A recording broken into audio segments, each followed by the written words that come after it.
Guys आप लोग जिस स्मार्टफोन में ये वीडियो देख रहे होगे उसमें किसी न किसी के स्मार्टफोन में 16 मेगापिक्सल का कैमरा आएगा, किसी में 32 मेगापिक्सल का, किसी में 48, किसी में 64, तो किसी में 108 मेगापिक्सल का भी कैमरा आएगा।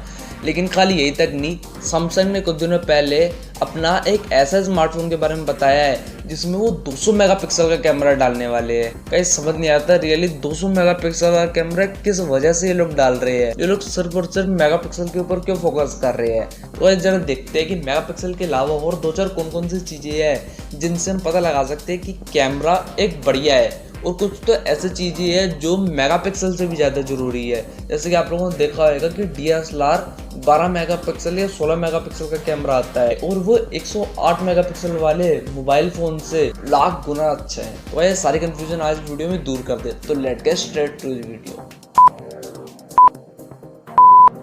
और अगर शुरू से बात करें कि स्मार्टफोन का जो कैमरा है वर्क कैसे करता है, यानी जब भी कोई बाहर से लाइट आती है, क्योंकि हम सब जानते हैं हर जगह लाइट है और लाइट की वजह से हमें कुछ दिख पाता है, और स्मार्टफोन में भी ऐसे ही है। जैसे ही बाहर की लाइट कैमरे के सेंसर पे पड़ती है, उन सेंसर से वो पिक्सल में जाती है और पिक्सल से वो प्रोसेसर में जाके प्रोसेस होती है और हमें रिजल्ट दिखता है। तो पिक्सल से भी पहले उसमें आता है सेंसर। तो यानी सेंसर का साइज जितना ज़्यादा बड़ा होएगा उतनी ज़्यादा वो लाइट कैप्चर करेगा, और जितनी ज़्यादा लाइट कैप्चर करेगा उतनी ज़्यादा क्लियर कट इमेज मिलेगी आपको। और इसलिए अगर आप लोग कभी भी फोटो वोटो खींचने जाए तो ये ध्यान रखना है कि आप लोग को ऐसी जगह पे फोटो शूट करना है जहाँ पर लाइटिंग ज़्यादा हो। अगर आपका स्मार्टफोन का कैमरा थोड़ी कम क्वालिटी का है, ज़्यादा बढ़िया कैमरा नहीं है, तो लो लाइट में तो और बेकार परफॉर्मेंस देगा। लेकिन अगर वहाँ पर लाइट या ब्राइटनेस ज़्यादा होगी तो शायद वहाँ पर आपका स्मार्टफोन बहुत बढ़िया बढ़िया फोटो भी कैप्चर कर सकता है। आप इसे ऐसे भी समझ सकते हैं जैसे आप लोगों के घर पे कढ़ाई होती है और एक होती है हलवाइयों के पास कढ़ाई, और आपके घर पे जो कढ़ाई होती है उसका साइज होता है बहुत छोटा, उसमें थोड़ा थोड़ा यानी 8-10 बंदों का खाना ही बन पाता है। लेकिन जो हलवाइयों के पास कढ़ाई होती है उसमें वो 50-50, 60-60 बंदों का खाना बना लेते हैं। तो कौन सा खाना ज़्यादा लोग खा पाएंगे और ज़्यादा देर तक खा पाएंगे, वह हलवाई वाली कढ़ाई। तो इसका हिसाब भी ऐसा ही है, जितनी बड़ी आपकी कढ़ाई होगी वो उतना ज़्यादा खाना कैप्चर कर पाएगी, और उसी की तरह जितना बड़ा आपके मोबाइल या फिर कैमरे का सेंसर होएगा उतनी ज़्यादा वो लाइट कैप्चर कर पाएगा। सेंसर के नीचे आता है फिर आपका पिक्सल्स। लेकिन ये पिक्सल नहीं है, हर जगह मेगापिक्सल मेगापिक्सल चलता रहता है। तो मेगापिक्सल असल में है क्या, यानी आपका 1 मेगापिक्सल मिलियन पिक्सल के बराबर होता है, 2 megapixel 2 million, 12 megapixel 12 million pixel, 108 megapixel 108 million pixel, और ये ऐसे ही चलता रहता है। नहीं, जितने ज़्यादा आपके मेगापिक्सल होएगी उसी क्वांटिटी में आपके पिक्सल बढ़ते रहेंगे। और ये जो पिक्सल का साइज है ये भी अगर आपका जितना ज़्यादा बड़ा है उतनी ज़्यादा ये भी लाइट कैप्चर करेगा, और जितनी ज़्यादा लाइट कैप्चर करेगा आपके पिक्सल उतने ज़्यादा क्लियर बनेंगे, और जितने क्लियर आपके पिक्सल्स होएंगे उतनी क्लियर आपकी इमेज होएगी।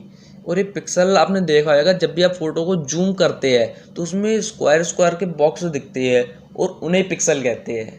लेकिन गाइस ये जो कंपनियां एक के बाद एक पिक्सल अपने बढ़ाई जा रही है, एक के बाद अपने मेगापिक्सल बढ़ाई जा रही है, इसका कारण क्या है। ये सारी कंपनियां सिर्फ और सिर्फ जूमिंग फीचर पे अपना ध्यान दे रही है। यानी अब जो 200 मेगापिक्सल का कैमरा है वो 200 टाइम जूम कर सकता है।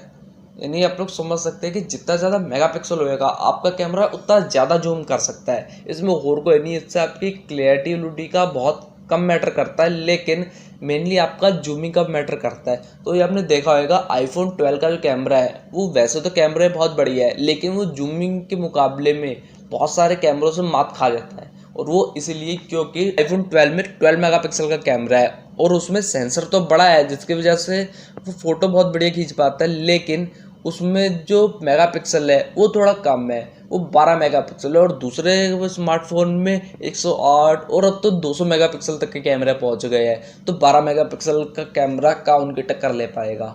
और उसके बाद दो चार और चीज़ें, जैसे आपके कैमरे का जो लेंस है वो कितना ज़्यादा शार्पनेस है, कितना ज़्यादा बढ़िया है। यानी कुछ में होता है लेंस बहुत ज़्यादा भद्दा लेंस होता है और उसकी क्वालिटी बहुत बढ़िया नहीं होती, जिसकी वजह से अगर आपका मेगापिक्सल बहुत ज़्यादा आई है और आपका जो सेंसर है वो भी बहुत बड़ा है, लेकिन आपकी पिक्चर तभी बेकार आएगी क्योंकि आपका जो लेंस है वही बढ़िया नहीं है। और गाइस इसके बाद जो सबसे ज़्यादा जरूरी चीज़ है वो आपकी कला है।